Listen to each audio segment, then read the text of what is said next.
The newest Zelda game is out and it's kinda awesome. So I wanted to go ahead and build another Zelda character, so why not dive into the namesake and build Zelda herself? Because this is D&D Builds, where we have an outlet to make all sorts of ridiculous Dungeons & Dragons characters and stop driving the people in our lives insane with them. I felt like Zelda was a little too simple just to do on her own, so leaning into Orcarina of Time and most of the Smash Bros series, we're also going to be doing SHEIK, but combined as one character. Because spoiler alert, for those that haven't played a game that's 25 years old, SHEIK is secretly Zelda, and she's able to transform from one into the other pretty much at will. At least in the earlier Smash games, even though in the later ones they just separate the characters altogether because they have very different moveset. But we're going to keep them as one combined thing because I like the challenge, so let's go ahead and dive in. Zelda in most games is a noble, and she's got some pointy ears, so when we're choosing a race, we're going to choose High Elf. High Elves usually deal with nobility, so it really makes sense. They get weapon training, so they're proficient with long swords, short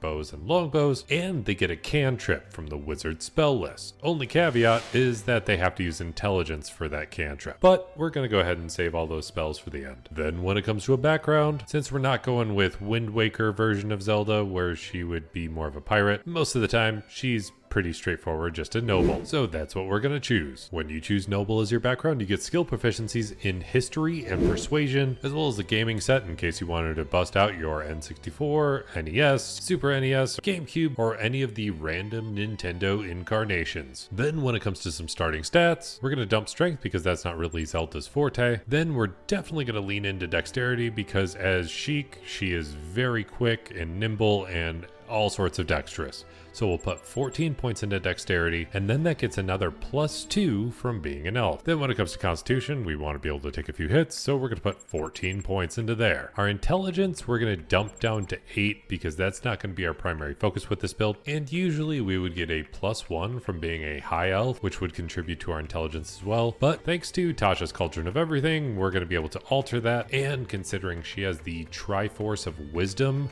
we're definitely going to be leaning pretty heavily into wisdom. So we're going to go ahead and put as many points as we're allowed thanks to point buy into wisdom, bringing that to 15, and then we get another +1 from the racial bonus that would have originally gone into intelligence, but is now going into wisdom, bringing that to 16. That leaves us with a few points left over, so we're just going to throw it into charisma, bringing it up to a semi-respectable 12. Then when it comes to a starting class, with the hardcore wisdom we have at our disposal, it kind of makes sense to go with something like a Cleric, at least when dealing with the more Zelda side of things. When you choose a Cleric at first level, you get proficiencies in light armor, medium armor, and shields, all simple weapons, and you get saving throws in wisdom and charisma. Additionally, you get to choose 2 skills. So we're going to choose Insight because that feels very Zelda-esque, and all the other skills are pretty much already taken by our background, so we'll just go ahead and grab Religion. Then at first level of Cleric, you get some spell casting, but we're going to save all that for the end, and you get to choose a Divine Domain, otherwise known as a subclass. And considering how most of Zelda's spells look in Orcarina of Time, or the Smash Bros stuff, or most of the games she's appeared in, we're going to go with the Light Domain. This automatically grants us the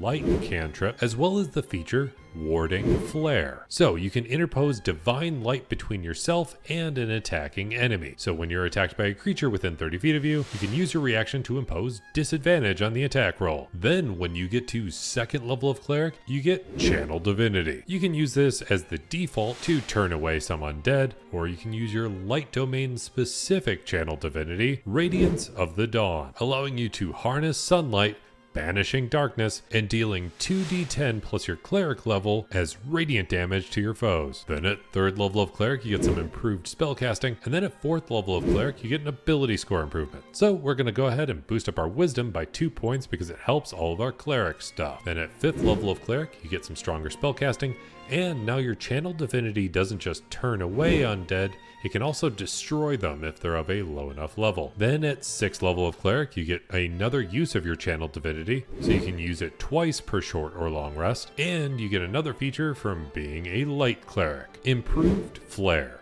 So now you can use your Warding Flare feature to protect somebody else other than yourself, which feels pretty spot on for how you manage to stop Ganon and help out Link when he needs it. Then at 7th level of Cleric, you get some stronger spellcasting again, and then at 8th level of Cleric, you get another ability score improvement. So let's go ahead and max out that Wisdom while we can, bringing it to 20. And additionally at this level, you get another feature from your Light Cleric stuff, Potent Spellcasting. So now you can add your Wisdom modifier to the damage you deal with any Cleric cantrip. Then at 9th level of Cleric, you get access to 5th level spell slots, and then at 10th level of Cleric, you get Divine Intervention. So now you can actually call upon the gods to help intervene in what's going on in your life, whether it's to save yourself or Link or anybody in Hyrule, but your chance at succeeding when it comes to asking a god for help is a percentage equal to your Cleric level. So you roll a D100, and if you happen to roll a number equal to or less than your Cleric level, then it succeeds, but the amount it succeeds is up to the Dungeon Master. Then at 11th level of Cleric, you get access to 6th level spell slots, and you can destroy stronger undead. Then at 12th level of Cleric, you get another ability score improvement, so we're going to boost up our Dexterity because that's going to help our armor class and anything we do relating to Sheik in just a second. Because at 13th level, we're doing a multi-class. It's time to get some Sheik stuff in, and we've already got enough Cleric to cover our bases. And considering we have high Dexterity and high Wisdom,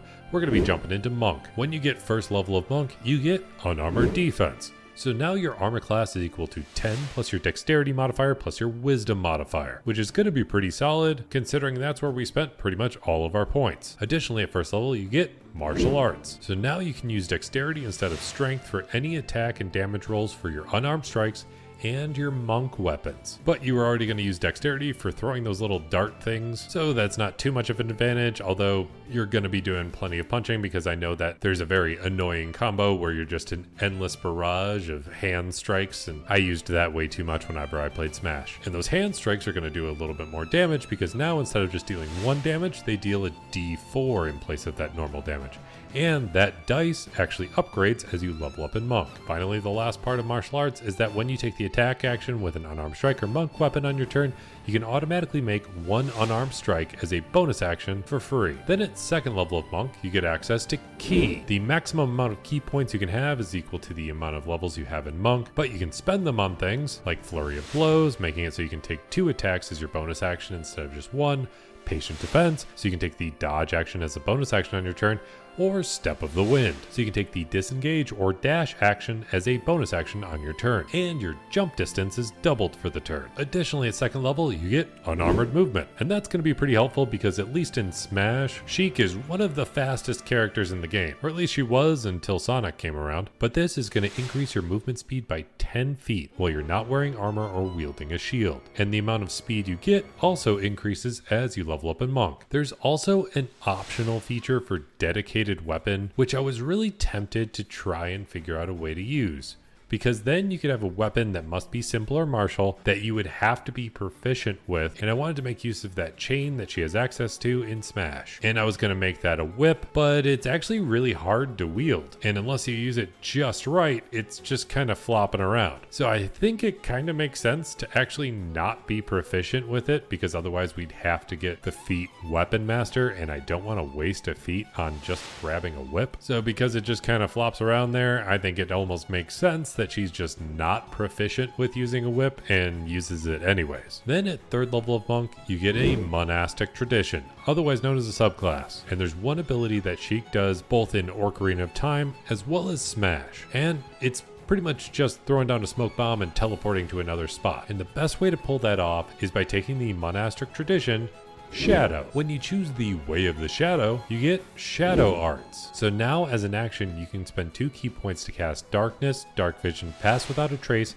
or Silence. So now you can be very ninja-esque, which is definitely very Sheik. Additionally, you also gain the Minor Illusion cantrip. So you're going to have a lot of cantrips at your disposal, between your cleric stuff, your shadow arts, and what you get from being a high elf. Additionally, at 3rd level of Monk, you get Deflect Missiles. So now you can block incoming projectiles or even possibly catch them and throw them back at your enemies. Then at 4th level of Monk, you get an ability score improvement. So we're going to go ahead and max out our Dexterity, bringing it to 20, which is going to help all Monk stuff, and especially our armor class for pretty much everything. Additionally, at 4th level of Monk, you get Slow Fall, so you don't take quite so much damage when you fall a long distance. Then at 5th level of Monk, your martial arts die gets upgraded from a 1d4 to a 1d6, and you get the all-important extra attack. So now you can attack twice as your action, and twice as your bonus action if you use Flurry of Blows. Additionally, you get the feature Stunning Strike. So now you can actually stun somebody when you hit them with an attack. And you can think of this as breaking through somebody's shield in Smash, making them very dazed and woozy, primed for an ultimate smash. Then at 6th level of Monk, your unarmored movement gets boosted from 10 feet to 15 feet, and you get access to Key Empowered Strikes. So now when you attack somebody with an unarmed strike, it can count as magical for when you need to overcome some resistances. Additionally, you get another feature from your Way of the Shadow, Shadow Step. And this is pretty much why I chose Way of the Shadow, other than the fact that it feels much more ninja-esque, because in Smash and Orcarina of Time, Sheik kind of has this ability to teleport from one puff of smoke into another. And Shadow Step gives you the ability to step from one shadow into another. So as a bonus action, you can teleport up to 60 feet to an unoccupied space that you can see that is also in dim light or darkness. Then you have advantage on the first melee attack that you make before the end of the turn. Then once you get to 7th level of Monk, you get access to evasion. So if you have to make a dexterity saving throw to help prevent some damage, you automatically take only half damage, and if you succeed on the saving throw, you take 0 damage instead. Additionally, you get access to Stillness of Mind. So you can use your action to end one effect on yourself that's causing you to be charmed or frightened.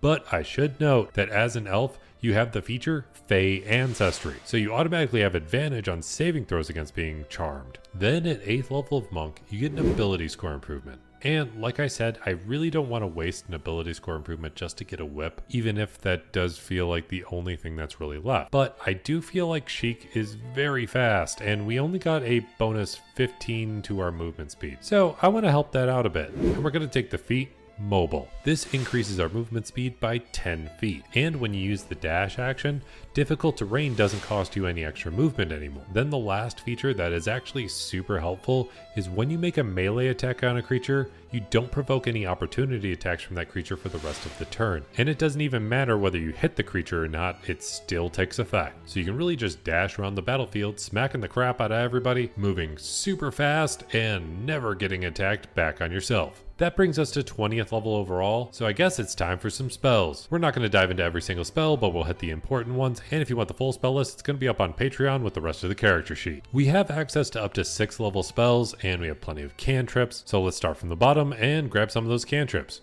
Like I mentioned, you already get Light from being a Light Cleric, as well as Minor Illusion from your Way of the Shadow. You get one additional cantrip that's gotta be from the Wizard spell list from being a High Elf, and it has to use Intelligence for the casting, so we don't want anything that really depends heavily on the Intelligence modifier. So we're just going to grab Prestidigitation, which it took me a lot of practice to be able to say properly. It's just kind of a generic, I do magic stuff kind of cantrip, and it doesn't rely too heavily on whatever your ability modifier is for the casting. Then when it comes to the Cleric spells, you're going to want to grab one of the defaults like Guidance, and then you want some more spells that feel like Divine Light, but still be able to attack with it. So we're going to grab Sacred Flame and Word Radiance. When it comes to some first level spells, you automatically get Burning Hands and Fairy Fire from being a Light Cleric, and I would definitely grab Bless, as well as Guiding Bolt, because that feels like a beam of light just striking somebody, and followed up with Shield of Faith, creating a divine shield around yourself or your allies. Then finally, you can't really ignore actually having some healing, so grab Cure Wounds or Healing Word. When it comes to second level spells, you automatically get Flaming Sphere and Scorching Ray from being a Light Cleric. And then as far as third level spells, I would have to grab Beacon of Hope, because that feels very powerful for what Sheik is. And you automatically get the spells from being a Light Cleric,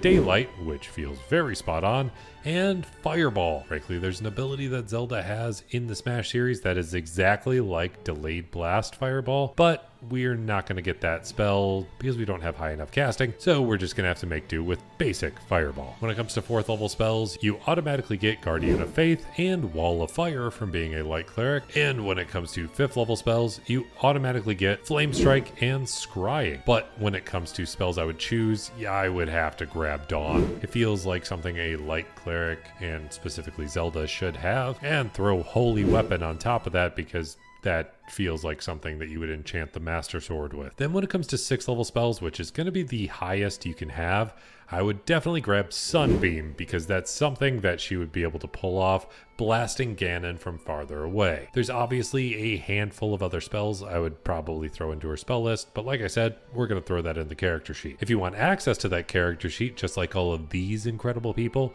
you can feel free to check out my Patreon, linked in the description down below, especially the very incredible player character level patrons, OK Guggle, Andrew Nobles, Alex, Isabel Walker, Melendez Robinson, Carcat Kitsune, Z13, Yaksha Senpai, the Dino 21, and Benjamin. Then going above and beyond that is all my Dungeon Master level patrons that I go ahead and play D&D with over on Twitch, and then upload that session here on YouTube. Cyber Society, Talon Starkey, Braden Aldridge, Daniel Galvin, Michael, Eric Wade, Salvador, Kilo, and Heyo. And then going above and beyond anything I could have possibly imagined is my God tier level patron, and that's GameStake. I cannot thank him enough. I try and give him some extra benefits from doing so, but no matter what, I just can't thank this person enough. So thank you, thank you, thank you. And if you made it all the way to the end of this video, let me know by hitting that like button.